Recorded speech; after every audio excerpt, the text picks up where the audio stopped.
way to tell this story other than to just tell it straight, because it's so disturbing on so many levels here.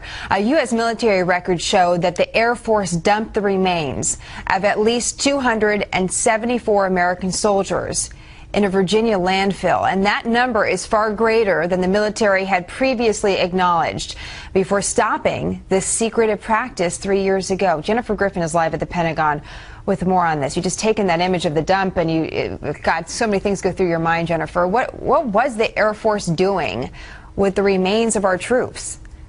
Well, Jenna, this is the type of story that should rock this building and should cause heads to roll at the Air Force. I remember when Secretary Gates found out 3 years ago that the Dover mortuary was taking the cremated remains of service members and cremating them in a pet cemetery mortuary. That, it appears, was just the tip of the iceberg. What has been revealed in a investigation by the Washington Post is that the Air Force, which runs Dover mortuary, was essentially taking the remains of 274 military personnel, as you mentioned, the parts of those who had been killed between 2004 and 2008. There were more than 1,700 fragments that were cremated and sent to this King George landfill in Virginia, essentially a trash dump.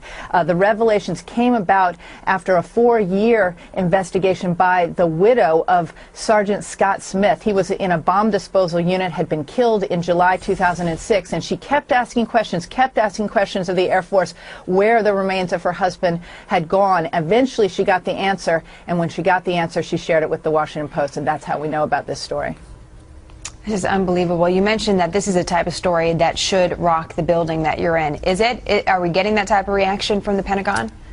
Well, the Air Force has been slow to react. The Defense Secretary's spokesman, who I spoke to this morning, George Little, says that the Secretary is aware of the story, and he is supporting right now a practice that began in 2008, which is to bury the cremated remains at sea. But the Air Force says that there were so many pieces coming back from the war in Iraq and wars in Iraq and Afghanistan that they could not DNA match all of those fragments. And what I know from my experience when I covered suicide bombings in Israel, Israel had a very, very quick system to match all the DNA of anybody who was killed in a suicide bomb blast so that they could be given a proper Jewish burial within 24 hours. So the fact that the Air Force says that there wasn't a technique to match those fragments just is not true from my experience. Jenna. This is really interesting context. A very upsetting story. We'll continue to keep our viewers up to date.